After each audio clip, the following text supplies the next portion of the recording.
आज समाज एका अत्यंत अस्वस्थ करणाऱ्या प्रश्नासमोर उभा आहे। जे रक्षणासाठी आहेत ते जर मानसिक त्रासाचं कारण ठरत असतील तर सामान्य माणसाने न्याय मागायचा तरी कोणाकडे? हा प्रश्न आज औराद शहाजानीचाच नाही, तो संपूर्ण समाजाचा आहे। औराद शहाजानी संपूर्ण शहर हादरला आहे, कारण ही घटना फक्त एका आत्महत्येची नाही तर थेट पोलीस प्रशासनावर गंभीर आरोप करणारी आहे। 22 वर्षीय इम्रान खलील मिया बेलुरे या तरुणाने आत्महत्या करण्यापूर्वी एक व्हिडिओ सोशल मीडियावर अपलोड केला आणि त्या व्हिडिओमधून त्याने स्वतःच्या मृत्यूला कारणीभूत ठरणारे आरोप उघडपणे मांडले। त्या व्हिडिओमध्ये इम्रान स्पष्टपणे म्हणतो, रजनी औरत का पेश आया, मेरे को बहुत प्रेशर करा था, लेकिन मैं क्या बोलूँ, हमारे अम्मा अब्बा बर्दाश्त करे, मेरे को बर्दाश्त नहीं हो रहा, इसलिए मैं फांसी लेने जा रहा हूँ।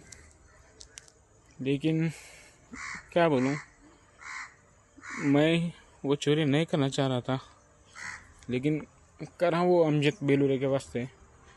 लेकिन मेरे को नहीं मालूम था कि ऐसा भी होएगा मेरे साथ, मैं ऐसा ये करूँगा, इसलिए फांसी लेने जा रहा हूँ और दूसरा कुछ नहीं। मेरा इतना ही बोलना है।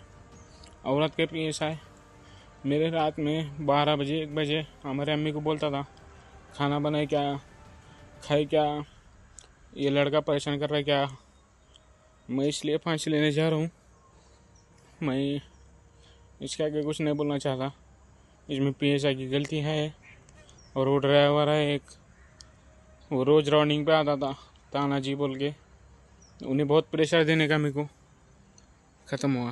पोलीस प्रशासनाच्या त्रासामुळे मी आत्महत्या करत आहे। इम्रानच्या नातेवाईकांचा आरोप आहे की संबंधित पोलीस अधिकारी रात्री-बेरात्री इम्रानच्या आईला फोन करून सतत मानसिक त्रास देत होते। या अखंड दबावामुळे इम्रान पूर्णपणे खचून गेला होता, असा दावा कुटुंबीय करत आहेत। व्हिडिओ अपलोड केल्यानंतर काही वेळातच इम्रानने टोकाचं पाऊल उचललं आणि एका तरुणाचा जीव गेला। या घटनेनंतर औराद शहरात संतापाची लाट उसळली आहे।